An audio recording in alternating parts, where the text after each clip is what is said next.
Hello everyone, MD Gurukul में आपका स्वागत है। तो कल आप सभी लोगों ने कमेंट में 8 बजे टाइम दिया, तो मैंने भी डिसाइड किया है आज से हिंदी क्लास डेली रात 8 बजे आया करेगी। जो आपके आने वाले एग्जाम जैसे कि लेखपाल हो गया, सुपर टेट, हाई कोर्ट में आने वाली वैकेंसी ग्रुप सी और ग्रुप डी के लिए बहुत ही लाभकारी सिद्ध होगी। मैं हिंदी को बिल्कुल सिंपल तरीके से पढ़ाऊंगा आपको, जिससे कि 1 भी % आपको क्वेश्चन के आंसर देने में कन्फ्यूजन नहीं होगी। जैसे कि आपने देखे होंगे क्वेश्चन हिंदी में आते हैं कि बताइए बघेली किस उपभाषा का अंग है, तो आप लोग कन्फ्यूज हो जाते हैं बहुत ज़्यादा। तो अब आपको पढ़ते हुए कोई कन्फ्यूजन नहीं रहेगी, केवल एक बार आपको क्लास देखना है और कन्फ्यूजन हमेशा के लिए दूर हो जाएगी। बस मेरा उद्देश्य यही है कि कन्फ्यूजन को दूर करना। तो बताइए बघेली किस उपभाषा का अंग है, तो बघेली है पूर्वी हिंदी का। तो इसको ट्रिक से कैसे पढ़ेंगे, देखिए बघेली पूरब तरफ आपके बहुत से जंगल पाए जाते हैं। तो पूरब तरफ जंगल पाए जाते हैं और जंगल में कौन पाया जाता है, जंगल में बाघ होता है। तो इस प्रकार आप लोग याद रखेंगे बाघ से बना है बघेली। बघेली किसका अंग है, तो पूर्वी हिंदी का। आगे मैं इसी तरीके से आपको हिंदी पूरी पढ़ाऊंगा ट्रिक के साथ, तो मेरे साथ बने रहिए। आइए पहला चैप्टर शुरू करते हैं। अब देखिए हिंदी भारतीय गणराज्य की राजकीय और मध्य भारतीय आर्य भाषा है। मध्य भारतीय आर्य भाषा है, इसे कैसे याद करेंगे, तो क्वेश्चन आ जाता है मध्य भारतीय आर्य भाषा। देखिए पुराने समय में जो भारतीय थे उनको आर्य कहा जाता था, और आर्य मीन्स होता है श्रेष्ठ। जैसे आपने रामायण में देखा होगा बहुत बार आर्य कहा गया है, तो वही ऋग्वेदिक काल था जब जितने भी लोग होते थे एक दूसरे को आर्य कहते थे। आर्य का मतलब श्रेष्ठ, इसीलिए यह हिंदी जो है मध्य भारतीय आर्य भाषा है। और देखिए हिंदी की लिपि कौन सी है, हिंदी की लिपि है देवनागरी लिपि। बहुत बार क्वेश्चन आता है, ठीक है। आधिकारिक भाषा जो भारत की है, और नियामक केंद्रीय हिंदी निदेशालय, ठीक है। और किस भाषा परिवार की भाषा है हिंदी, तो बहुरूपीय भाषा परिवार। देखिए हिंदी शब्द की व्युत्पत्ति संस्कृत शब्द सिंधु से मानी जाती है, ठीक है। अब देखिए इसके आगे पढ़ेंगे। हिंदी विश्व की लगभग 3000 भाषाओं में से एक है। याद रखिएगा, हिंदी विश्व की लगभग 3000 भाषाओं में से एक है। अगला, आकृति व रूप के आधार पर हिंदी वियोगात्मक या विश्लिष्ट भाषा है। बहुत बार क्वेश्चन पूछा गया है, बताइए आकृति या रूप के आधार पर हिंदी कैसी है, तो वियोगात्मक या विश्लिष्ट भाषा है। कैसे याद रखेंगे, ये देखिए वियोगात्मक मतलब इसमें वियोग श्रृंगार का बहुत अच्छी तरह वर्णन होता है। जैसे आपने देखा होगा कबीर सिंह में एक गाना आया है, बहुत फेमस गाना था, दिल का दरिया बह ही गया। कभी सुनकर देखिएगा आप वास्तव में उसको सुनकर रोने लगेंगे। यानी हिंदी में इतनी फीलिंग्स होती हैं, कोई भी गाना हिंदी में सुनना बहुत अधिक फीलिंग होती हैं। और यदि आप दूसरी भाषा में सुनेंगे, जैसे इंग्लिश में सुनिए आप लोग, तो इंग्लिश में कोई फीलिंग नहीं आएगी, लेकिन हिंदी में बहुत फीलिंग होती है। इसलिए आकृति या रूप के आधार पर हिंदी कैसी है, वियोगात्मक, यानी वियोग श्रृंगार का यानी दुख का वर्णन बहुत अच्छी तरह किया जा सकता है इसमें, इसीलिए हिंदी वियोगात्मक। विश्लिष्ट का मतलब क्या होता है, विश्लिष्ट का मतलब श्रेष्ठ। विश्लिष्ट का मतलब श्रेष्ठ, सबसे अलग यूनिक भाषा है ही हिंदी यूनिक भाषा है। इसीलिए जो भारत के सिंगर्स होते हैं वो विदेश में भी गाने के लिए जाते हैं। क्यों, क्योंकि इसमें इतनी फीलिंग है, विदेशी भी इस गानों को सुन करके रोने लगते हैं।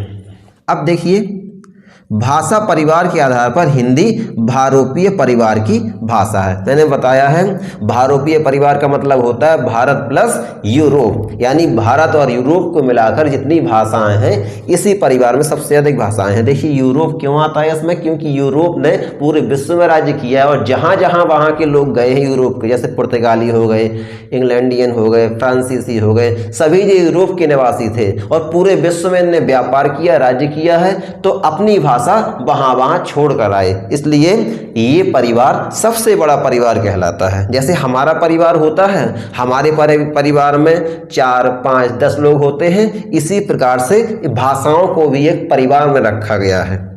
ठीक है, और भारत में कुल 4 परिवार की भाषाएं बोली जाती हैं। ठीक है, सबसे अधिक लेकिन भारोपीय परिवार है। देखिए अब भारत में 4 भाषा परिवार हैं। कौन कौन से? भारोपीय, द्रविड़, ऑस्ट्रिक और चीनी तिब्बती। इसमें से भारत में बोलने वालों का सबसे अधिक परसेंटेज किस परिवार का है? तो 73% भारोपीय बोलते हैं।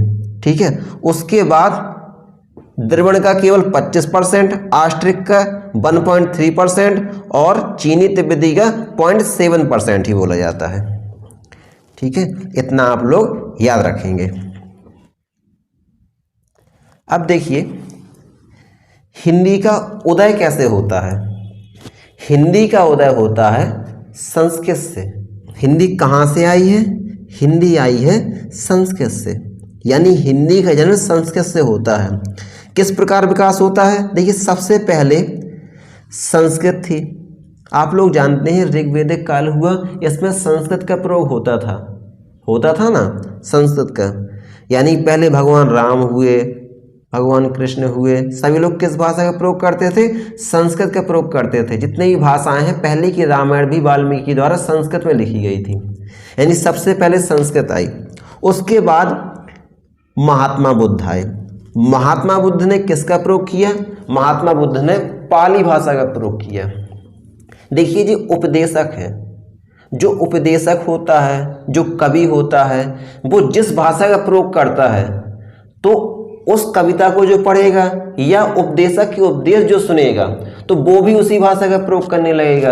और जो उपदेशक होंगे, उपदेशक दूसरों को उपदेश देंगे तो वो भी उस भाषा का प्रयोग करने लगेंगे। इसीलिए जी जो पाली भाषा है महात्मा बुद्ध के द्वारा बहुत अधिक एरिया में फैल गई। इसीलिए संस्कृत किस में बदली फिर? जी पाली में। और पाली से फिर बनती है प्राकृत। प्राकृत क्यों? क्योंकि इसका प्रयोग महावीर स्वामी ने किया है और महावीर स्वामी भी उपदेशक थे, इसीलिए पाली के बाद प्राकृत का बहुत अधिक प्रचार हुआ। इसके बाद प्राकृत टूटी और अपभ्रंश बनी। देखिए अपभ्रंश का मतलब क्या होता है? अपभ्रंश का शाब्दिक अर्थ समझिए।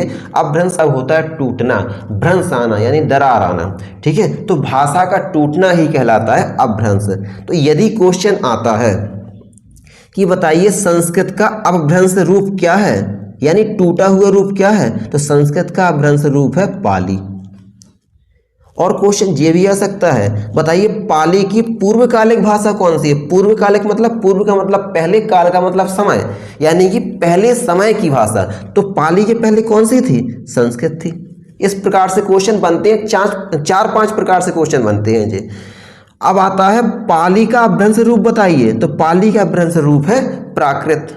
ठीक है, फिर प्राकृत टूटी अपभ्रंश में, और अवहट्ट का मतलब होता है टूटे का टूटा हुआ रूप। अपभ्रंश से अवहट्ट बनी और अवहट्ट से फिर प्राचीन, फिर प्रारंभिक हिंदी। ठीक है, इस प्रकार हिंदी का उदय होता है। ठीक है, याद रखिएगा। अब क्वेश्चन बनता है इससे, बताइए हिंदी की आदि जननी कौन है? आदि जननी मतलब सबसे पहले जिसने इसे हिंदी को जन्म दिया है। ठीक है, तो संस्कृत है। हिंदी की आदि जननी कौन है? हिंदी की आदि जननी है संस्कृत।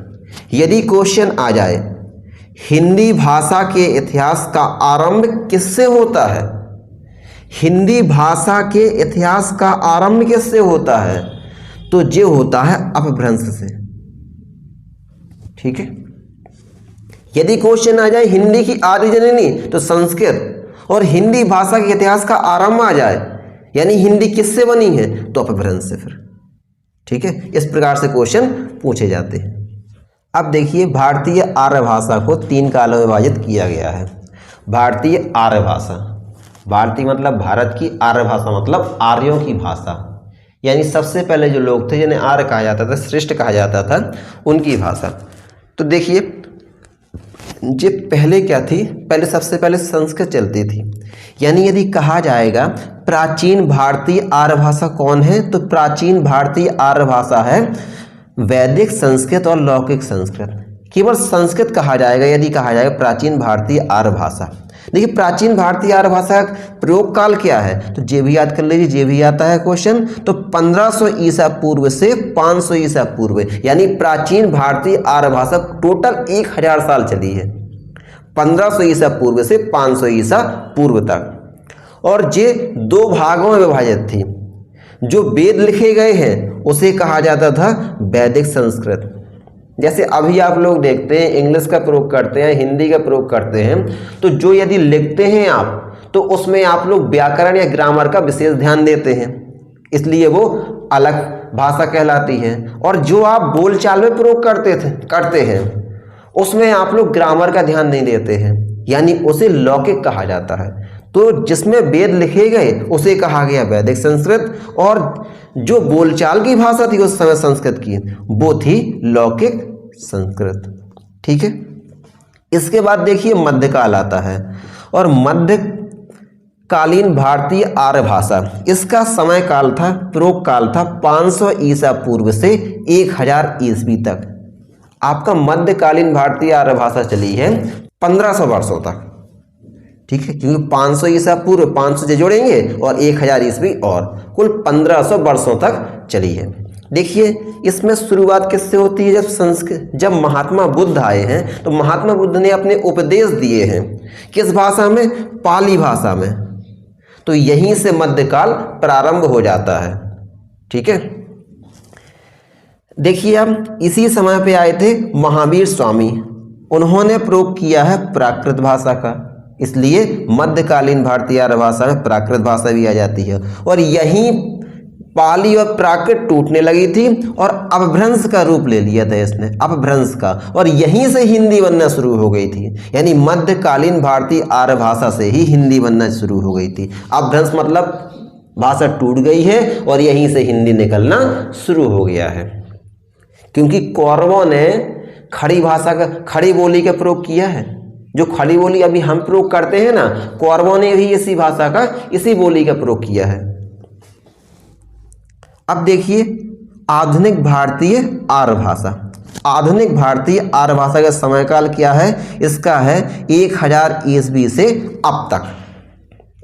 ठीक है, अभी तक चली आ रही है आधुनिक भारतीय आर्य भाषा। इसके अंतर्गत फिर तमाम आती हैं, इसमें टूट गई वो, और बांग्ला, उड़िया, मराठी, सिंधी, असमिया, गुजराती, पंजाबी, तमाम प्रकार की भाषाएं इसमें आ गई हैं। ठीक है। इसके बाद देखेंगे हम प्राचीन भारतीय आर्य भाषा। देखिए प्राचीन भारतीय आर्य भाषा वही है संस्कृत। संस्कृत पहले वैदिक संस्कृत, फिर लौकिक संस्कृत। देखिए वैदिक संस्कृत का समयकाल रहा है 1500 ईसा पूर्व से 1000 ईसा पूर्व तक। इसमें छंदस या पाणिनि वही थे जिन्होंने संस्कृत व्याकरण लिखी है। ठीक है। इसके बाद लौकिक संस्कृत का 1000 ईसा पूर्व से 500 ईसा पूर्व तक जो संस्कृत भाषा इन्होंने, पाणिनि ने। अब देखिए मध्यकालीन भारतीय आर्य भाषा का क्या समयकाल रहा है। देखिए प्रथम प्राकृत काल, जब पाली का प्रयोग होता था, इसका प्रयोग काल रहा है 500 ईसा पूर्व से 1 ईस्वी तक। इसमें देखिए भारत की प्रथम देश भाषा भगवान बुद्ध के सारे उपदेश इसी में हैं। बताया था मैंने, बुद्ध ने इस भाषा का प्रयोग किया है। देखिए क्वेश्चन ये भी आता है, बताइए महात्मा बुद्ध की भाषा क्या थी, तो ट्रिक से याद रखिए, बुद्धि पाली, बुद्धि पाली, तो याद रखना है बुद्धि पाली से याद रखेंगे। महात्मा बुद्ध की भाषा क्या थी, पाली। ठीक है। अब देखिए द्वितीय प्राकृत काल, जब प्राकृत भाषा का प्रयोग किया गया है 1 ईस्वी से 500 ईस्वी तक, भगवान महावीर के सारे उपदेश इसी में है, प्राकृत भाषा में है। ठीक है। अब देखिए तृतीय प्राकृत काल या अपभ्रंश या अवहट्ट काल, 500 ईस्वी से 1000 ईस्वी तक। इसके बाद 900 ईस्वी से 1100 ईस्वी तक संक्रमणकालीन, संक्रांतिकालीन भाषा का प्रयोग किया गया है। अब देखिए आधुनिक भारतीय आर्य भाषा, इसमें प्राचीन हिंदी आती है, पहले जो हिंदी का प्रयोग किया जाता था, फिर मध्यकालीन में हिंदी में कुछ परिवर्तन हुआ और आधुनिक हिंदी अब कुछ अलग ही है। इस प्रकार हिंदी का पूरा विकास होता है। अब हम देखेंगे जो अपभ्रंश से किस प्रकार भारतीय आर्य भाषाओं का विकास हुआ। अपभ्रंश मतलब संस्कृत का टूटा हुआ रूप, संस्कृत, पाली और प्राकृत का टूटा हुआ रूप, जब हिंदी का उदय हो चुका था और उससे किस प्रकार फिर भाषाओं का उदय हुआ। देखिए सबसे पहले सौरसेनी, ये हमारा जो भारत था वो 16 जनपदों में बटा हुआ था और एक जनपद था सूरसेन, ठीक है, उसकी राजधानी क्या थी, मथुरा। तो सूरसेन नामक जनपद से जो भाषा का नाम पड़ा है वो पड़ा है सौरसेनी, ठीक है। सौरसेनी 3 उपभाषाएं बढ़ जाती है, ठीक है। सौरसेनी बढ़कर पश्चिमी हिंदी, राजस्थानी और गुजराती। हम इसे याद कैसे करेंगे, याद कैसे रखेंगे। ये क्वेश्चन आता है, बताइए जो पश्चिमी हिंदी है वो किस अपभ्रंश का भेद है। ये है हमारा प्यारा भारत। इसमें देखिए यहाँ पर है पाकिस्तान, और पाकिस्तान बहुत ही दुष्ट देश है, हमेशा भारत पर आक्रमण करता रहता है, सोचता है कहाँ से जगह मिल जाए और भारत में हम घुस जाएं। तो देखिए यहाँ पर जो भारत में है, यहाँ पर किनारे किनारे सूरवीर सेना लगाई हुई है, सूरवीर सेना, ठीक है। तो सूरवीर सेना यहाँ लगाई हुई है, सूरवीर सेना, ठीक है।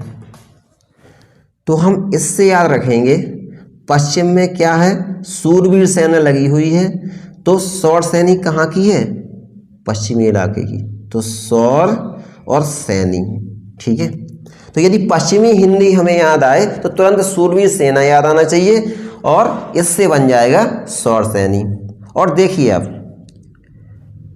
पश्चिम में ही पाकिस्तान से लगा हुआ राजस्थान है, पश्चिम में ही लगा हुआ गुजरात है।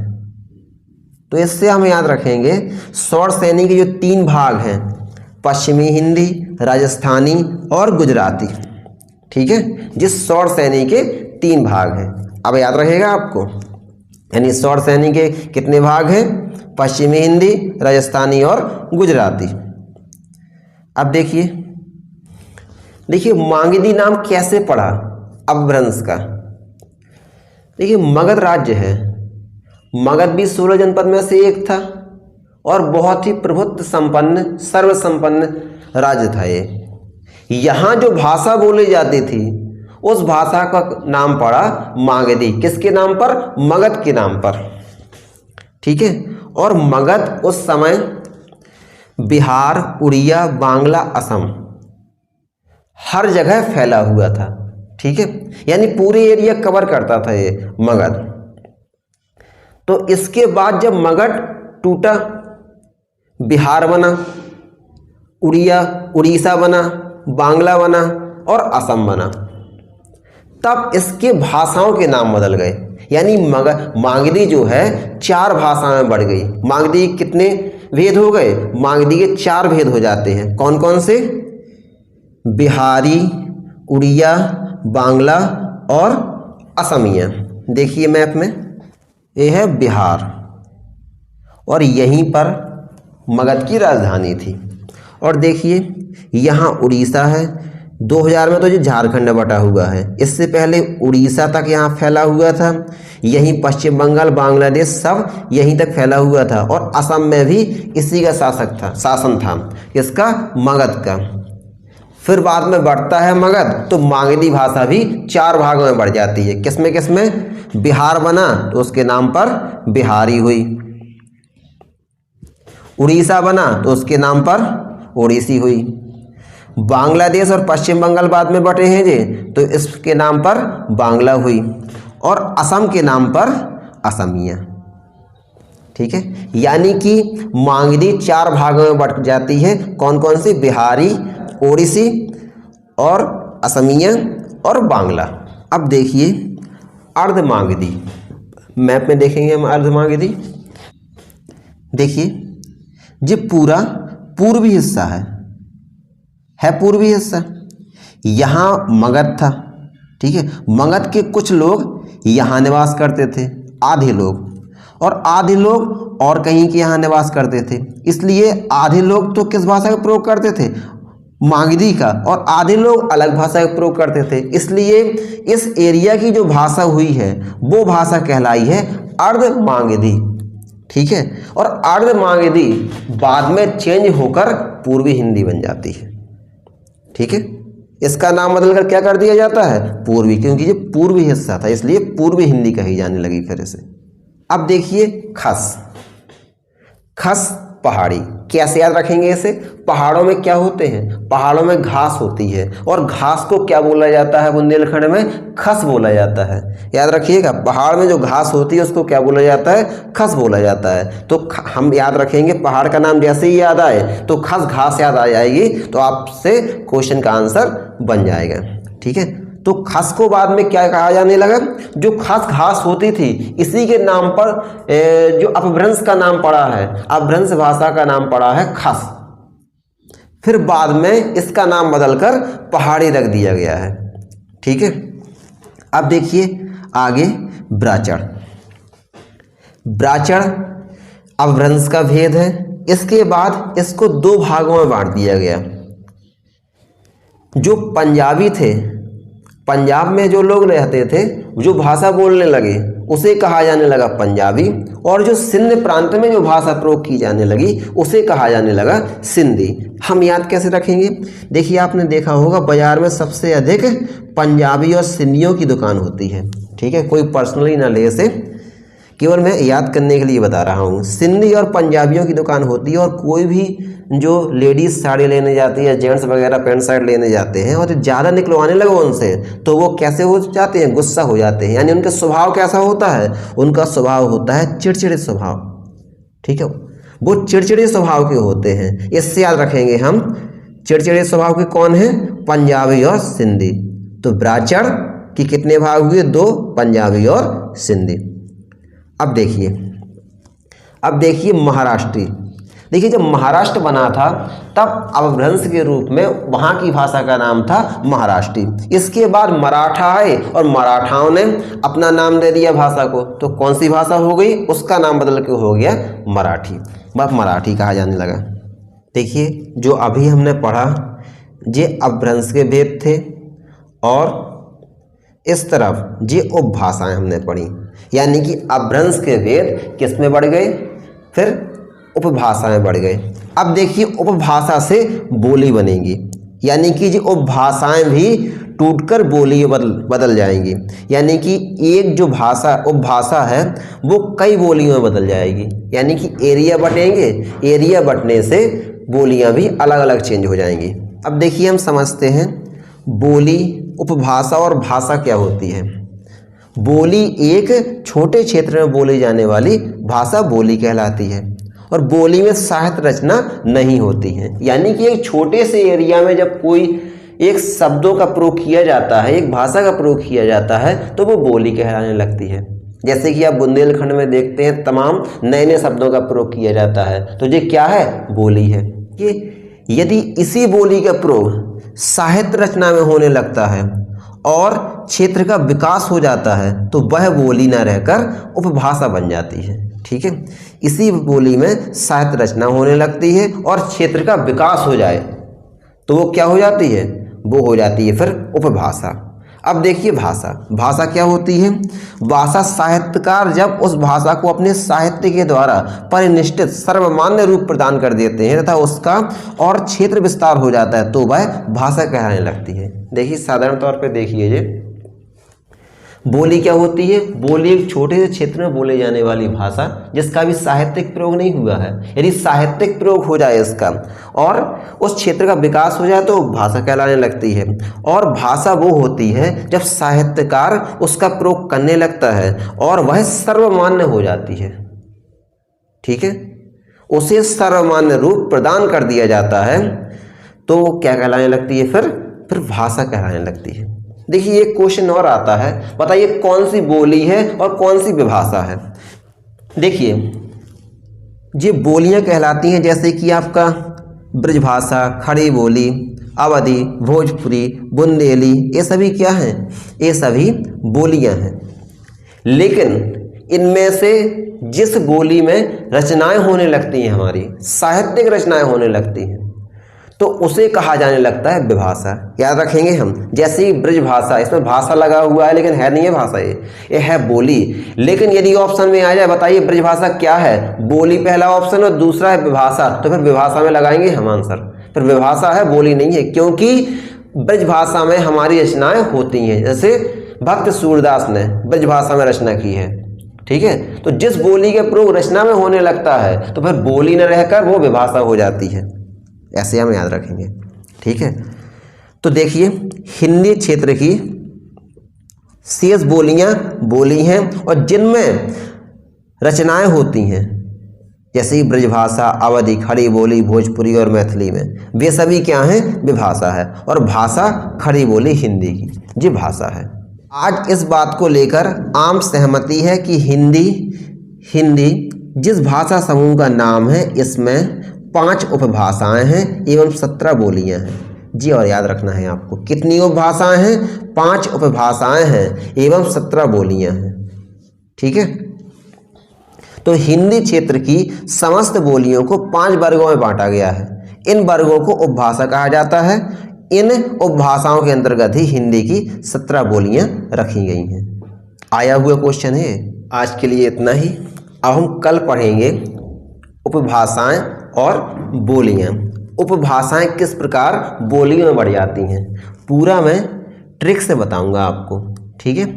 जितनी भी ये भाषाएं हैं, राजस्थान को किस प्रकार 4 भागों में बांटा गया, पश्चिमी हिंदी को किस प्रकार 5 भागों में बांटा गया है, पूर्वी हिंदी किस प्रकार 3 भागों में बढ़ जाती है, बिहारी किस प्रकार बढ़ जाती है, पहाड़ी किस प्रकार बढ़ जाती है। तो कल हमने पढ़ा था अपभ्रंश के भेद।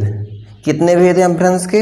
अपभ्रंश के 6 भेद हैं। शौरसेनी, मागधी, अर्धमागधी, ब्राह्मण, खस और महाराष्ट्री, ठीक है। फिर शौरसेनी के भेद पढ़े थे हमने। शौरसेनी के कितने भेद हैं? पश्चिमी हिंदी, राजस्थानी, गुजराती। मागधी के 4 भेद हैं, बिहारी, उड़िया, बांग्ला, असमिया। और अर्धमागधी को फिर क्या कहा गया? पूर्वी हिंदी कहा गया है। इसके बाद हमने पढ़ा है खस। खस का भेद क्या है? पहाड़ी, यानी कि बाद में खस को पहाड़ी कहा जाने लगा है। किस प्रकार आपको याद करवाया था? पहाड़ों में घास फूस उगती है, उसे क्या बोला जाता है? खस बोला जाता है, इसीलिए खस को पहाड़ी कहा जाने लगा है। इसके बाद देखिए ब्राह्मण। ब्राह्मण 2 भागों में बटी है, पंजाबी और सिंधी में, ठीक है। पंजाबी और सिंधी लोग कैसे होते हैं? थोड़े चिड़चिड़े स्वभाव के होते हैं, इसलिए ब्राह्मण से याद रखना है आपको, पंजाबी और सिंधी। और महाराष्ट्री को फिर क्या कहा जाने लगा है? मराठी। जब मराठा आए और मराठाओं ने उस भाषा को अपना नाम दे दिया मराठी।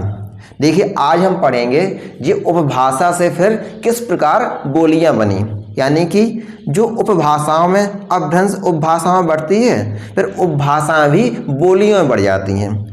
तो आज हम देखेंगे हिंदी की उपभाषाएं व बोलियां। इसे हम ट्रिक के द्वारा और मैप से समझेंगे, जिससे कि आपके दिमाग में एक बार में ही सब चीज़ें बैठ जाएंगी। और यदि आपके दिमाग में एक बार में नहीं बैठती हैं तो आप एक बार और वीडियो को देखिए, पक्का आपको हर चीज़ केवल वीडियो देखने से याद हो जाएगी। और नोट्स बनाते रहिए, जिससे कि पेपर के पहले ये नोट्स आपको काम देगा और जल्दी से रिवाइज करके जाइएगा। यही चीज़ें डिट्टो, यही चीज़ें आपको एग्जाम में रखी मिलेंगी। तो देखिए शौरसेनी 3 भागों में बढ़ती है, पश्चिमी हिंदी, राजस्थानी और गुजराती। अब देखेंगे हम पश्चिमी हिंदी के बारे में।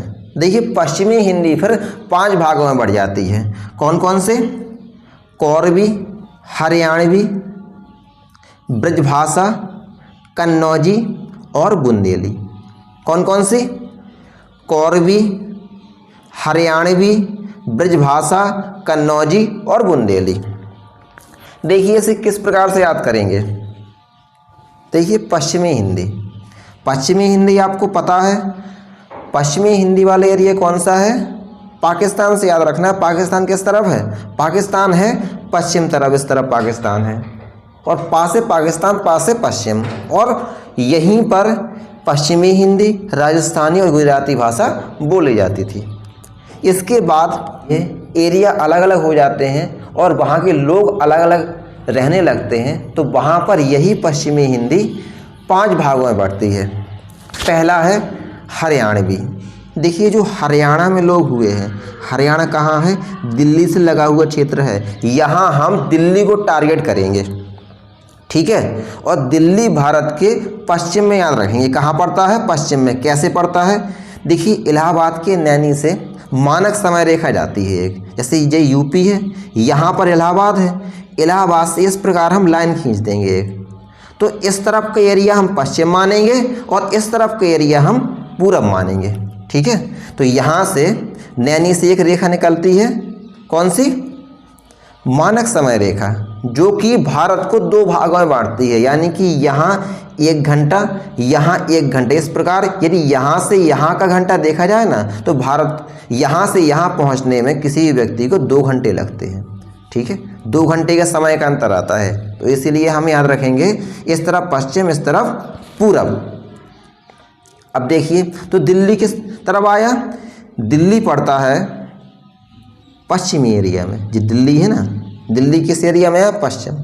अब इसी को टारगेट करते हुए हम पूरे जितने भी पश्चिमी हिंदी के अंतर्गत बोलियां आती हैं सभी को याद करेंगे।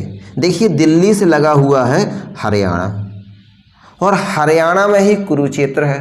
कुरुक्षेत्र कहाँ है, हरियाणा में है, जहाँ पर महाभारत का युद्ध हुआ था।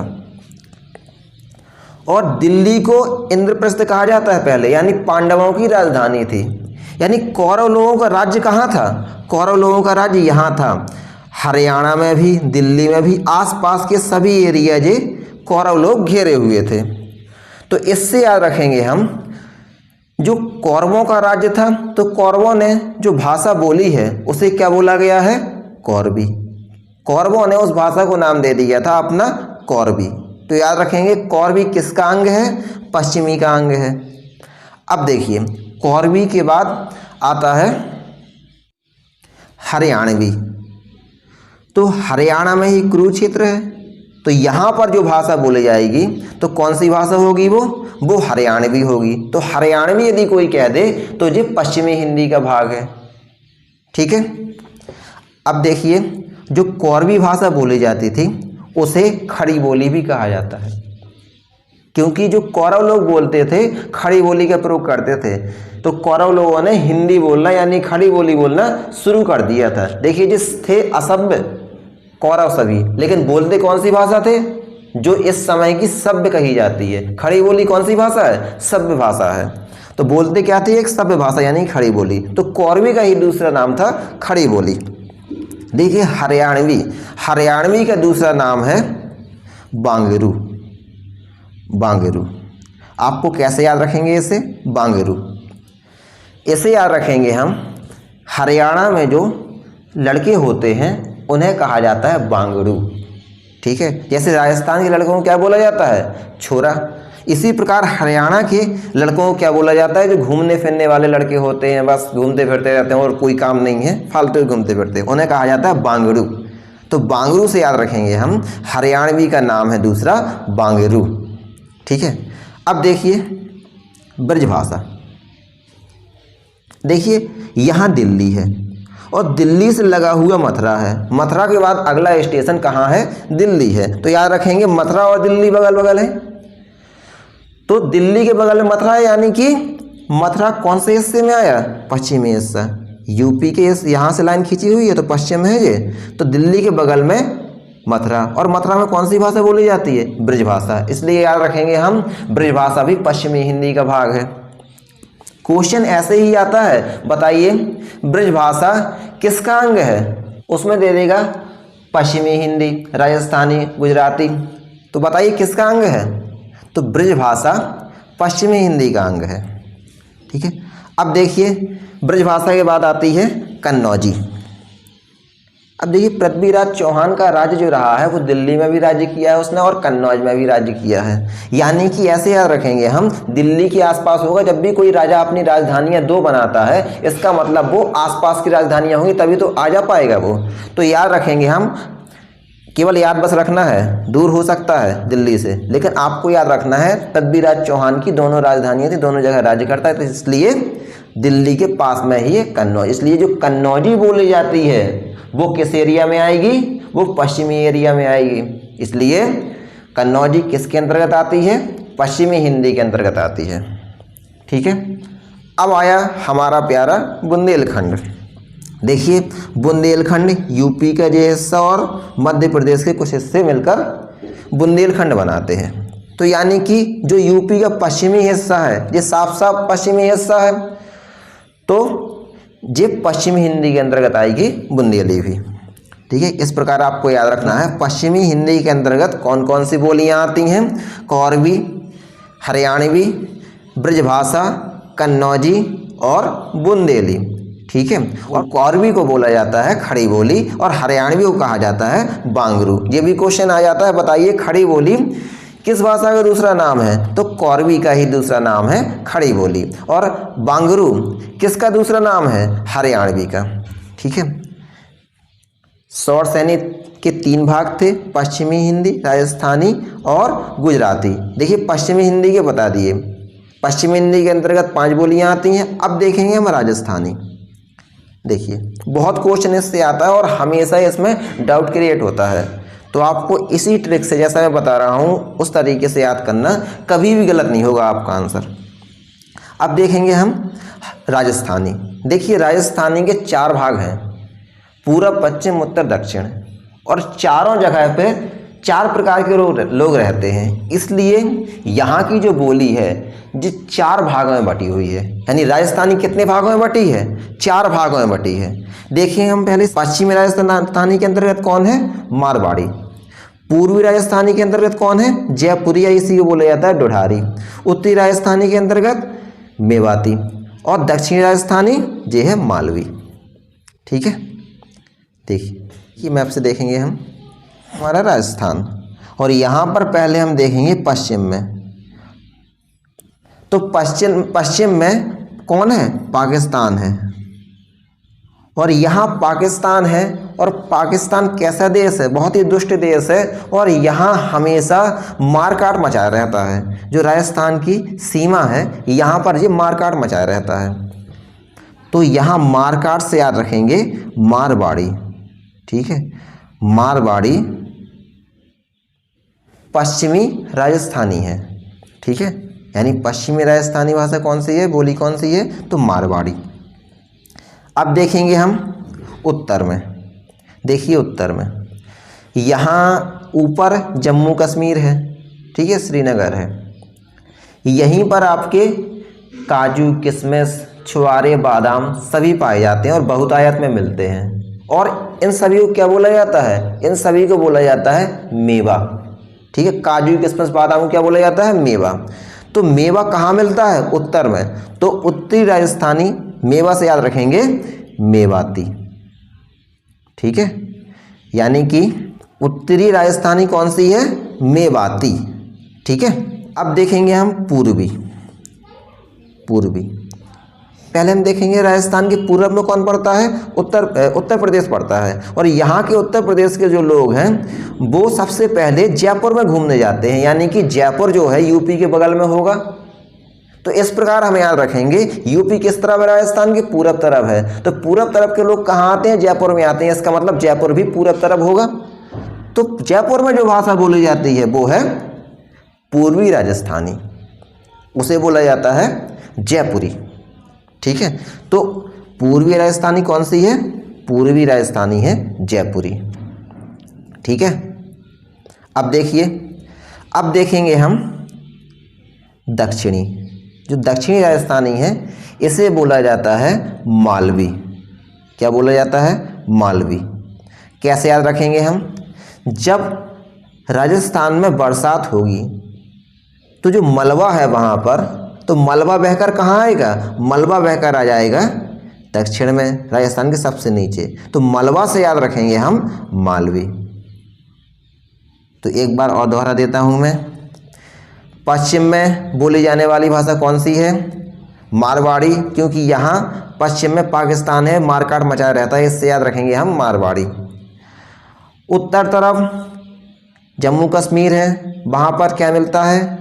वहाँ पर मिलता है मेवा। तो याद रखेंगे हम उत्तरी राजस्थानी कौन सी है? मेवाती। ठीक है, मेवाती। अब देखिए पूरब में जयपुर पड़ता है, इसलिए यहाँ पूर्वी राजस्थानी कौन सी है? जयपुरी। और जब पानी बरसेगा, बरसात होगी, तो पूरा मलबा कहाँ बहकर आएगा? मलबा बहकर आएगा दक्षिण में। तो मलबा से याद रखेंगे हम दक्षिण कौन सी है? मालवी। तो आपको याद हो गया होगा।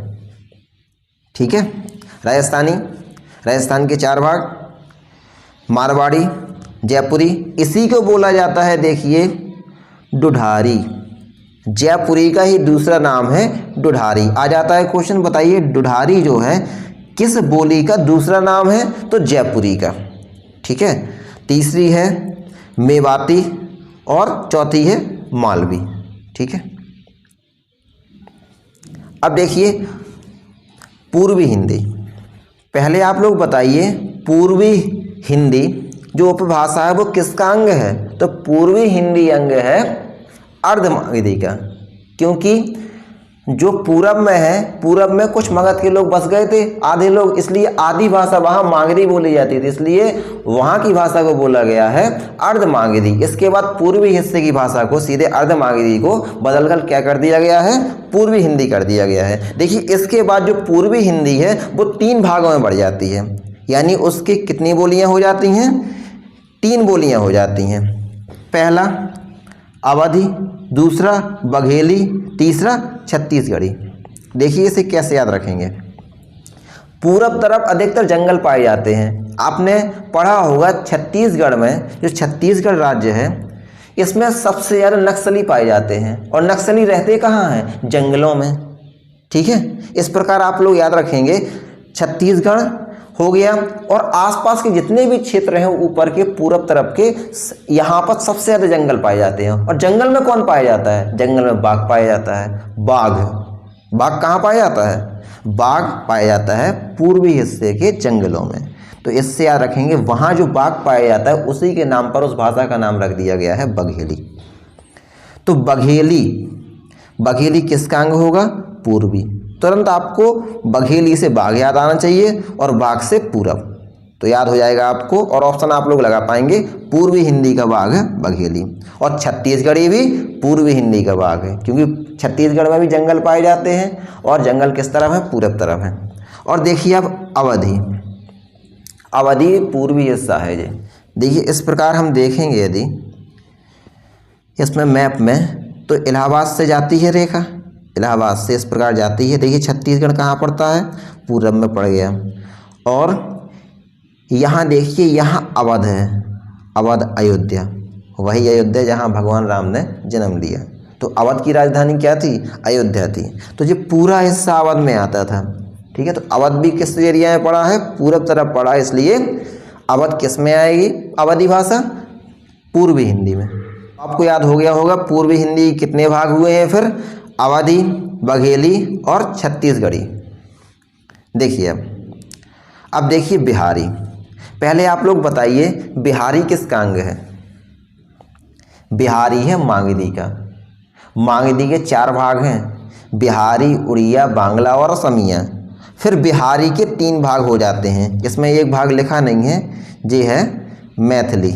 ठीक है, मैथिली। अब देखिए बिहारी, जो भोजपुरी फिल्में बनती हैं, भोजपुरी फिल्में तो कहाँ बनती हैं? बिहार में बनती हैं, क्योंकि बिहार की भाषा है भोजपुरी। तो इससे आप लोगों को भोजपुरी याद रहेगी। भोजपुरी किसका अंग है? बिहारी का। अब देखिए मगही। मगध जब जो राज्य बटा है उसके बाद वहाँ की भाषा का कुछ अंश बचा रहा, इसीलिए कई लोग मागधी भी बोलते हैं, लेकिन उसका नाम चेंज कर दिया गया। फिर उसको क्या कहने लगे? मगही। तो मगही किसका अंग है? बिहारी का। ठीक है, और बिहारी किसका अंग है? मागधी का। अब देखिए मैथिली, आप लोगों को पता होगा बिहार के जस्ट ऊपर नेपाल में मिथिला है और मिथिला माता सीता की जन्मभूमि है जिसे जनकपुर कहा जाता था। ठीक है, तो याद रखेंगे हम नेपाल में है यानी कि बिहार के बगल में है, इसलिए जो मिथिला के लोग रहने वाले हैं जो वो बिहार में भी बसते हैं, कुछ लोग बिहार में ही बसते हैं, इसलिए मैथिली का प्रभाव बिहार में भी रहता है। ठीक है, तो याद रखेंगे आप लोग बिहारी के अंतर्गत 3 बोलियां आती हैं, कौन कौन सी? भोजपुरी, मगही और मैथिली। अब देखिए पहाड़ी, पहाड़ी के अंतर्गत 2 आती हैं, कुमाऊनी और गढ़वाली। पहाड़ी का पहाड़ी तो याद रहेगा जी, और कुमाऊनी और गढ़वाली कैसे याद रखेंगे हम? देखिए जब भी किला बनाया जाता है, पुराने राजा बनाते थे किला, वो पहाड़ों पे बनाते थे और पहाड़ों में किला बनाने के पहले उसको चारों तरफ से दीवार बना देते थे उसके, जिससे कि चारों तरफ से दीवार बन जाती थी, वो कहलाने लगता था गढ़। राजा का ये गढ़ है और गढ़ के अंदर फिर किला बनाया जाता था। तो याद रखेंगे हम गढ़ कहाँ बनाया जाता है? पहाड़ों में। तो पहाड़ी से गढ़वाली, ठीक है, घरवाली नहीं, गढ़वाली। अब देखिए जो गढ़ बन गया, गढ़ में किला बन गया, अब किला में कौन रहते होंगे? राजा रानी और कुमार, यानी उनके बच्चे कुमार। देखिए जो कुमारों ने जो भाषा बोली उसको अपना नाम दे दिया, क्या नाम दिया? कुमार से कुमाऊनी। तो पहाड़ी के अंतर्गत कौन कौन सी बोलियां हैं? कुमाऊनी और गढ़वाली। इस प्रकार आपको याद रखना है। शौरसैनी जो है, शौरसैनी 3 भागों में बढ़ती है, पश्चिमी हिंदी, राजस्थानी और गुजराती। इसके बाद मागधी फिर 4 भागों में बढ़ती है, बिहारी, उड़िया, बांग्ला और असमिया। इसके बाद अर्धमागधी केवल 1 में बढ़ती है, जिसे कहा जाने लगा पूर्वी हिंदी। इसके बाद खस को कहा जाने लगा पहाड़ी। ब्राचर 2 भागों में बढ़ती है, पंजाबी और सिंधी। इसके बाद महाराष्ट्री को कहा जाने लगा फिर मराठी। देखिए इसके बाद जो पश्चिमी हिंदी है, पश्चिमी हिंदी 5 भागों में बढ़ती है, कोरवी, हरियाणवी, ब्रजभाषा, बुंदेली और कन्नौजी। ठीक है, देखिए अब राजस्थानी 4 भागों में बढ़ती है, पूर्व, पश्चिम, उत्तर, दक्षिण। पूर्वी राजस्थानी को कहा जाता है जयपुरी, उत्तरी राजस्थानी को कहा जाता है मेवाती और पश्चिमी राजस्थानी को कहा जाता है मारवाड़ी और दक्षिण राजस्थानी को कहा जाता है मालवी। इसके बाद जो पूर्वी हिंदी है, पूर्वी हिंदी फिर 3 भागों में बढ़ती है, अवधी, बघेली और छत्तीसगढ़ी। बिहारी फिर 3 भागों में बढ़ती है, भोजपुरी, मगही और मैथिली। और पहाड़ी फिर 2 भागों में बढ़ जाती है, कुमाऊनी और गढ़वाली।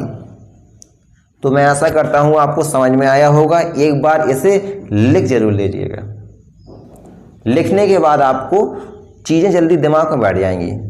और रात में सोने से पहले एक बार पढ़ लीजिए और सुबह फिर जागने के बाद, तो पक्का हमेशा के लिए आपके दिमाग में बैठ जाएगा। इस तरीके से आपके दिमाग में बैठ जाएगा कि आप लोग अपने बच्चों को भी पढ़ा पाएंगे। पढ़ने में आपको मज़ा तो आ रहा है ना? इसके लिए एक कमेंट जरूर कर दिया करिए, हाँ मज़ा आ रहा है। ठीक है, जिससे मैं भी मोटिवेट हो जाता हूँ, जिससे आपको मैं और अच्छे से अच्छा कंटेंट देने की कोशिश करूँगा। मेरी पूरी कोशिश रहती है कि आपको क्लास में ही याद हो जाए। अभी तो ये केवल शुरुआत है। ठीक है, इसके बाद देखिए कितनी नई नई ट्रिकें आती हैं और किस तरीके से आपको हिंदी मुंह ज़बानी याद हो जाएगी। तो कहा था कि अपभ्रंश के कितने भेद होते हैं और कितने उपभाषाएं होती हैं। इसके बाद कल हम लोगों ने पढ़ा उपभाषाओं के अंतर्गत कितनी बोलियां आती हैं, यानी कि उपभाषाएं कितनी बोलियों में बढ़ जाती हैं। आज हम भाषा संबंधित संविधान में तथ्य पढ़ेंगे।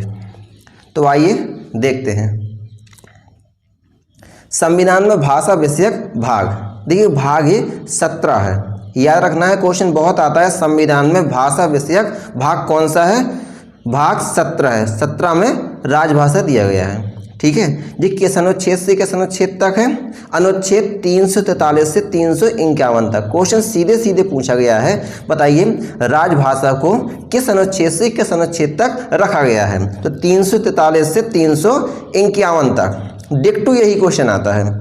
एवं 8वीं सूची में भाषाएं दी गई हैं। कितनी भाषाएं होती हैं? और 22 जो मान्यता प्राप्त भाषाएं हैं वो 8वीं अनुसूची में दी गई हैं। ठीक है, अनुसूचियाँ कितनी हैं इस समय? 12 अनुसूचियाँ हैं। उसमें से 8वीं अनुसूची में भाषा के लिए जगह बनाई गई है। देखिए कैसे याद रखेंगे हम भाषा। हिंदी को लिखते हैं एस से। एस में यदि इस प्रकार जोड़ दिया जाए किनारों को, क्या बन जाता है? 8 बन जाता है। तो किस अनुसूची में? 8वीं अनुसूची में, ठीक है, भाषा को रखा गया है। और कितनी भाषाएं हैं? कुल 22 भाषाएं हैं, याद रखिए। अब देखिए भाग 17 है। भाग 17 में राजभाषा है। क्वेश्चन आता है, बताइए राजभाषा को संविधान के किस भाग में रखा गया है? तो भाग 17 है। ठीक है, याद रखिए। इसके बाद 17 में 4 अध्याय हैं।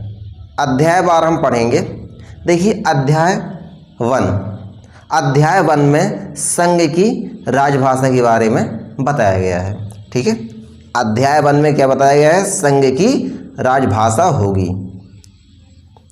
इसके बाद अध्याय 1 जो है किस अनुच्छेद से किस अनुच्छेद तक है? इसमें अनुच्छेद 343 से 344, इसमें संघ की राजभाषा के बारे में बताया गया है। देखिए अनुच्छेद 343 संघ की राजभाषा। क्वेश्चन बहुत आता है। बताइए संघ की जो राजभाषा है उसको किस अनुच्छेद में रखा गया है? तो अनुच्छेद 343। और एक क्वेश्चन आता है, बताइए हिंदी क्या है? तो हिंदी क्या है? हिंदी एक राजभाषा है। ऑप्शन में देगा वो हिंदी क्या है? तो हिंदी राष्ट्रभाषा या राज्यभाषा या राजभाषा। ठीक है, तो कहते जरूर हैं राष्ट्रभाषा हिंदी को, लेकिन राष्ट्रभाषा ना, इसको राजभाषा कहते हैं। ठीक है, क्योंकि ये राजकाज के काम में प्रयोग होती है, इसलिए इसे कहा जाता है राजभाषा, यानी कि ये सही होगा राजभाषा। इसमें देखिए 343 में संघ की राजभाषा और 344 में राजभाषा के संबंध में आयोग के बारे में बताया गया है। ये बहुत मोस्ट क्वेश्चन है, इसे याद कर लीजिए। अब देखिए अध्याय 2, इसमें दिया गया है प्रादेशिक भाषाएं। किस अनुच्छेद से किस अनुच्छेद तक? 345 से 347।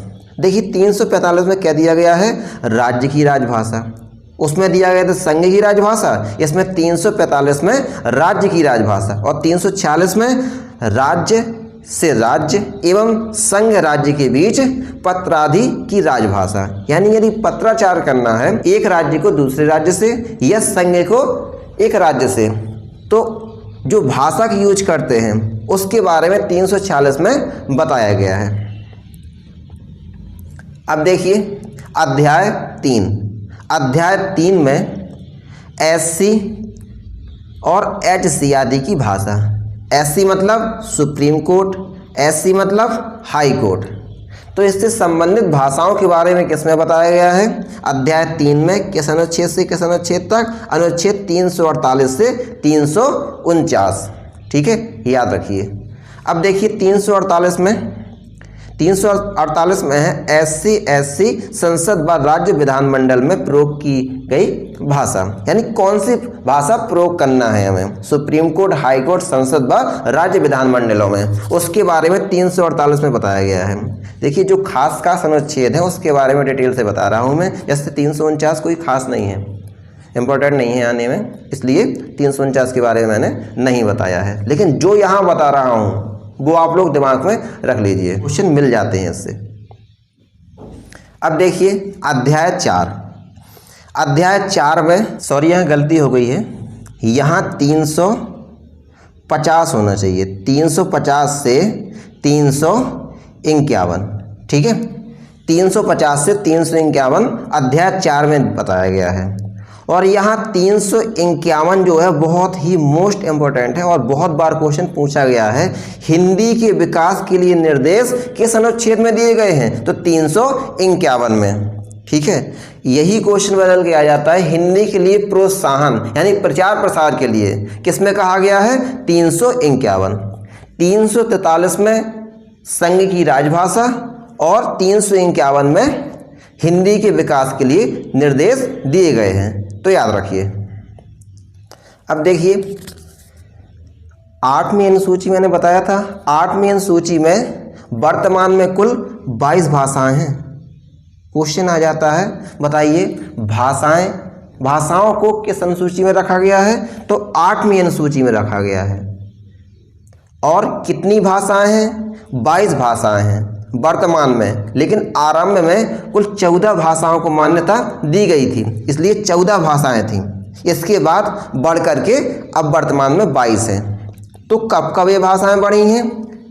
देखिए सबसे पहले 1967 में एक भाषा जोड़ी गई है, फिर 1992 में 3 भाषाएं जोड़ी गई हैं, फिर 2003 में कुल 4 भाषाओं को जोड़ा गया है। इस प्रकार 14 के बाद 8 जोड़कर कुल 22 भाषाएं हो जाती हैं। यानी वर्तमान में कितनी भाषाएं हैं 8वीं अनुसूची में? कुल 22 भाषाएं हैं। अब देखिए कब कब ये संशोधन किए गए हैं संविधान में और कब कब ये भाषाओं को और कितनी भाषाओं को जोड़ा गया, इसके बारे में हम डिटेल से पढ़ेंगे। देखिए 21वां संविधान संशोधन कब हुआ है जी? 1967। 60 से 67 और 60 से सिंधी। ठीक है, तो 1967 में सिंधी को जोड़ा गया है। ये क्वेश्चन जीके में भी आता है और हिंदी में भी आ जाता है कि 21वां संविधान संशोधन कब हुआ है? 1967 में। और कौन सी भाषा को जोड़ा गया है? तो सिंधी भाषा को जोड़ा गया है। इसके बाद 21 के बाद सीधे 71वां संविधान संशोधन 1992 में हुआ, 1992 में। और 1992 में 3 भाषाओं को जोड़ा गया है, कोंकणी, मणिपुरी और नेपाली। कैसे याद करेंगे इसे? कॉम मीन्स क्या होता है? कॉम मीन्स होता है ग्रुप। ग्रुप ने क्या कहा? ग्रुप ने कहा कि हमारी भाषाओं को जोड़िए। किस ग्रुप ने? कोंकणी बोलने वाले ग्रुप ने, मणिपुरी और नेपाली बोलने वाले ग्रुप ने, कॉम ने। संविधान में या देश की सरकार है उस पर जोर बनाया कि हमारी भाषाओं को भी संविधान में जगह मिलनी चाहिए। तो फिर 71वां संविधान संशोधन हुआ। कब हुआ ये? 1992 में। और फिर कोंकणी, मणिपुरी और नेपाली को जोड़ दिया गया। देखिए क्वेश्चन कैसे आता है। क्वेश्चन आता है, बताइए 1992 में जो भाषाएं जोड़ी गई उसमें से कौन सी भाषा नहीं है? ऑप्शन में 3 भाषाओं को दे देगा और एक अलग से भाषा देगा, तो वही निशान लगाना है। इसलिए याद रखना है हमें कॉम ने। ठीक है, तो को से कोंकणी, माँ से मणिपुरी और ने से नेपाली। या फिर क्वेश्चन देता है, बताइए इनमें से 1992 में कौन सी भाषा जोड़ी गई है? तो याद रखना है आपको कोंकणी, मणिपुरी और नेपाली। देखिए इसके बाद 92वां संविधान संशोधन हुआ है 2003 में। और 2003 में कुल 4 भाषाओं को जोड़ा गया है, बोडो, डोगरी, मैथिली और संथाली। ठीक है, याद रखिए। देखिए कैसे याद रखेंगे इसे? जो सबसे लास्ट में 2003 में संशोधन हुआ है उसमें 4 भाषाओं को किस प्रकार जोड़ा गया है? बोडो को पहले याद रखिए आप। बोडो में बाद में डो लगा हुआ है, तो डो से बन जाती है डोगरी। ठीक है, बोडो का डो उठा लिया और डो से बन गया डोगरी। तो बोडो और डोगरी याद हो गया आपको। इसके बाद थाली लगा हुआ है इसमें, देखिए थाली, तो ये भी 2003 में जोड़ी गई है। ठीक है, याद रहेगा आपको। 92वां संविधान संशोधन 2003 में हुआ है और इसमें 4 भाषाओं को जोड़ा गया है, बोडो, डोगरी, मैथिली और संथाली। अब देखिए कुछ क्वेश्चन देखेंगे हम। किस तिथि को हिंदी को राजभाषा बनाने का निर्णय लिया गया? क्वेश्चन आता है, बहुत बार आया हुआ है। 14 सितंबर 1949। कब? 14 सितंबर 1949 को। ठीक है, संविधान लागू हुआ है 1950 को और 14 सितंबर 1949 को हिंदी को राजभाषा का दर्जा मिल गया था। ठीक है, देखिए राष्ट्रीय हिंदी दिवस किस दिन मनाया जाता है? तो ये मनाया जाता है 14 सितंबर। अब देखिए हम देखेंगे क्वेश्चन। पहला चैप्टर समाप्त हो गया है, उससे संबंधित अब क्वेश्चन देखेंगे। तो हिंदी किस भाषा परिवार की भाषा है? किस भाषा परिवार की भाषा है? तो ये भारोपीय। ठीक है, किसकी है? भारोपीय। मैंने बताया था आपको भारत धन यूरोप की वजह से भारोपीय कहा गया है। तो इसमें भारोपीय में बहुत सारी भाषाएं हैं और इसी में हिंदी भी शामिल है। ठीक है, अब देखिए भारत में सर्वाधिक बोले जाने वाली भाषा कौन सी है? ये है हिंदी। ठीक है, हिंदी सर्वाधिक बोली जाती है। हिंदी भाषा का जन्म हुआ है, किससे हुआ है हिंदी भाषा का जन्म? तो हिंदी भाषा का जन्म हुआ है अपभ्रंश से, यहीं से बनना शुरू हुई थी। यदि क्वेश्चन आता है हिंदी की आदि जननी तो फिर संस्कृत लगेगा, लेकिन यदि आ जाए हिंदी भाषा का जन्म तो अपभ्रंश से बननी चालू हुई थी, इसलिए अपभ्रंश लगता है इसमें आंसर। देखिए अब निम्न में से कौन सी बोली अथवा भाषा हिंदी के अंतर्गत नहीं आती है? तो देखिए कन्नौजी, बांगरू, अवधी और तेलुगु, जी हमने सभी पढ़े हैं जो भाग दिए गए थे। इसके अलावा तेलुगु नहीं पढ़ी है हमने, तो तेलुगु इसके अंतर्गत नहीं आती है। देखिए हिंदी की विशिष्ट बोली ब्रजभाषा किस रूप में सबसे अधिक प्रसिद्ध है? किस रूप में सबसे अधिक प्रसिद्ध है? राजभाषा, तकनीकी भाषा, राष्ट्रभाषा या काव्य भाषा? देखिए इसमें काव्य रचनाएं बहुत होती हैं, इसलिए काव्य रचनाएं अधिक होने के कारण ये काव्य भाषा के रूप में बहुत फेमस है। ठीक है, तो काव्य भाषा। भारत में हिंदी को आप किस वर्ग में रखेंगे? हिंदी क्या है? राजभाषा, राष्ट्रभाषा, विभाषा या तकनीकी भाषा? मैंने आपसे बताया था ना, ये क्वेश्चन आता है, तो ये क्या है? राजभाषा है। ठीक है, हिंदी को आप किस वर्ग में रखेंगे? राजभाषा। दुधारी बोली है। अब क्वेश्चन आ जाते हैं आपके बोलियों से। पश्चिमी राजस्थान की, पूर्वी राजस्थान की, दक्षिणी राजस्थान की या उत्तरी राजस्थान की? तो जयपुरी को कहते हैं दुधारी।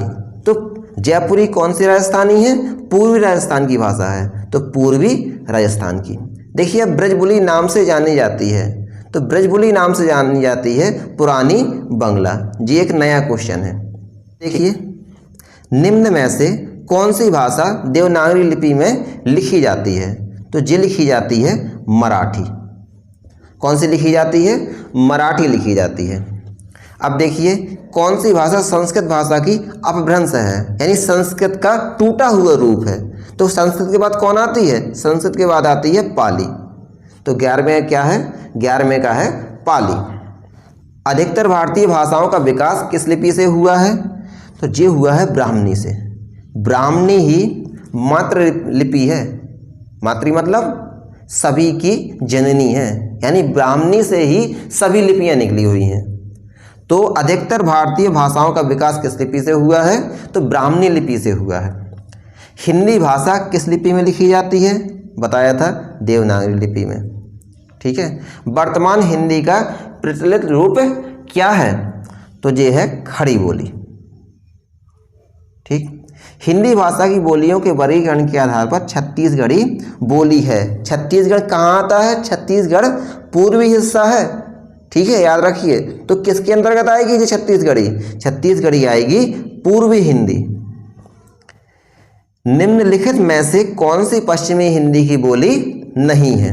बताइए, निम्नलिखित में से कौन सी पश्चिमी हिंदी की बोली नहीं है? पहला ऑप्शन है बुंदेली, ब्रज, कन्नौजी या बघेली। देखिए बुंदेलखंड कहाँ पड़ता है? बुंदेलखंड पड़ता है पश्चिम साइड, तो ये है। ब्रज, ब्रज किस तरफ पड़ता है? दिल्ली के पास पड़ता है, मथुरा। मथुरा में ब्रज भाषा बोली जाती है, तो ये भी है। कन्नौजी, कन्नौज दिल्ली के पास पड़ता है, बताया था मैंने। कन्नौज और दिल्ली में पृथ्वीराज चौहान ने शासन किया है, तो कन्नौजी भी पश्चिमी हिंदी की बोली है। तो कौन सी नहीं है? इसका होगा आपका सही बघेली। कौन सी नहीं है? बघेली नहीं है। बघेली कौन सी है? बघेली आती है आपकी पूर्वी हिंदी के अंतर्गत। ठीक है, पूर्वी हिंदी के अंतर्गत और कौन कौन सी आती हैं? बघेली, छत्तीसगढ़ी और अवधी। अब देखिए भारतीय संविधान में किन अनुच्छेदों में राजभाषा संबंधी प्रावधानों का उल्लेख है? तो किन अनुच्छेदों में है? अभी बताया है मैंने, 343 से 351 तक। ठीक है। अब देखिए दक्षिण भारत हिंदी प्रचार सभा का मुख्यालय कहाँ पर स्थित है? तो इसका सही है चेन्नई, चेन्नई में है। ये नया क्वेश्चन है, याद रखना है आपको। हिंदी भाषा के विकास का सही अनुक्रम कौन सा होगा? ये मैंने बताया था शुरुआत में। संस्कृत के बाद कौन आती है? पाली, पाली के बाद प्राकृत, प्राकृत के बाद अपभ्रंश, अपभ्रंश के बाद अवहट्य और अवहट्य के बाद हिंदी। तो यही क्रम किस में है आपको बताना है। देखिए पहला है पाली, प्राकृत, अपभ्रंश, हिंदी, यही सही है। ठीक। अब देखिए 20 नंबर, संविधान के अनुच्छेद 351 में किस विषय का वर्णन है? संघ की राजभाषा, उच्चतम न्यायालय की भाषा, पत्राचार की भाषा या हिंदी विकास के लिए निर्देश।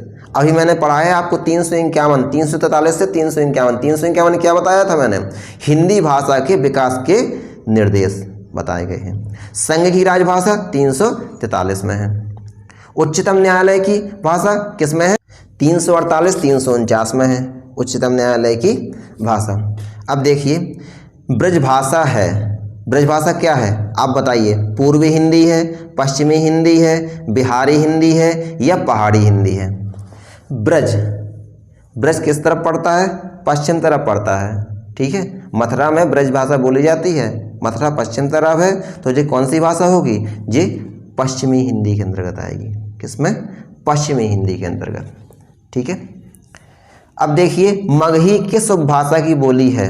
बताइए मगही, राजस्थानी, पश्चिमी हिंदी, पूर्वी हिंदी या बिहारी? तो मगही मैंने बताया था आपको, जो मागधी, मागधी थी, मागधी को, मागधी का नाम बदलकर फिर मगही कर दिया गया, यानी कुछ छोटे से एरिया में बोली जाने लगी फिर भाषा वो मागधी, तो उसका नाम चेंज कर दिया और बदल कर रख दिया गया मगही। और मगध कहाँ पड़ता है? बिहार में। तो देखिए मागधी के 4 भाग होते हैं, कौन कौन से? बिहारी, बांग्ला, असमिया और उड़िया। और बिहारी के फिर 3 भाग होते हैं, कौन कौन से? भोजपुरी, मगही और मैथिली, याद रखना है आपको। अब देखिए हिंदी खड़ी बोली किस अपभ्रंश से विकसित हुई है? तो हिंदी खड़ी बोली किस अपभ्रंश से आई है? ये क्वेश्चन आपको बताना है। मागधी से, अर्धमागधी से, सौरसैनी से या ब्राचर से? तो ये पहले बताइए खड़ी बोली किसका दूसरा नाम है? ये है कौरवी का। अब बताइए कौरवी किसका भाग है? पश्चिमी हिंदी का।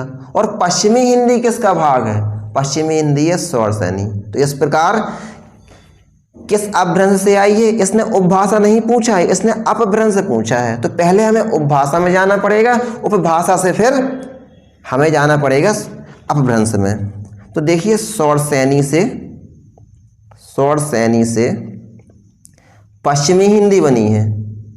पश्चिमी हिंदी 3 भाग हो जाते हैं ना सौरसैनी के, कौन कौन से?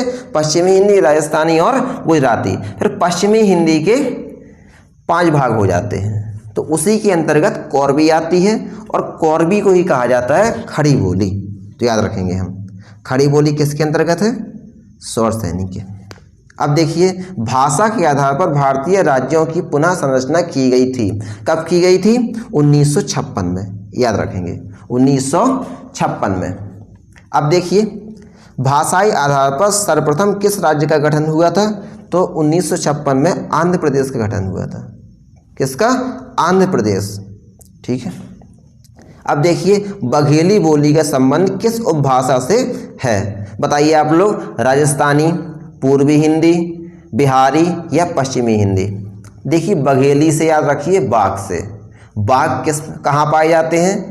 जंगल में पाए जाते हैं। और जंगल कहाँ है? पूर्वी हिस्से में। भारत के सबसे ज़्यादा जंगल है पूर्वी हिस्से में। तो पूर्वी जहाँ से आ गया तो तुरंत दिमाग में आ जाना चाहिए पूर्वी हिंदी। तो बघेली बोली का संबंध किस उपभाषा से है? तो ये है पूर्वी हिंदी। ठीक है। अब देखिए किस तिथि को हिंदी को राजभाषा बनाने का निर्णय लिया गया? लिखवाया था अभी मैंने, जिस 14 सितंबर 1949 को। अब देखिए वर्ष 1955 में गठित प्रथम राजभाषा आयोग के अध्यक्ष तो पहला है इसका बीजी खेर। ठीक है, रखना है आपको। अब देखिए भारतीय संविधान की 8वीं अनुसूची में शामिल भाषाओं की संख्या है। अब ये पूछ रहा है 8वीं अनुसूची में शामिल भाषाओं की संख्या है, ना कि पहले पूछ रहा है। यदि पहले पूछता तो 14 होती, अभी पूछा है तो 22 होगी। ठीक है, ये चीज़ आपको याद रखना है। ये पूरा ट्रिक्स से समझाऊंगा मैं। और यदि पढ़ाने का तरीका पसंद आया हो तो शेयर और लाइक ज़रूर करिए। आज के लिए इतना ही, धन्यवाद।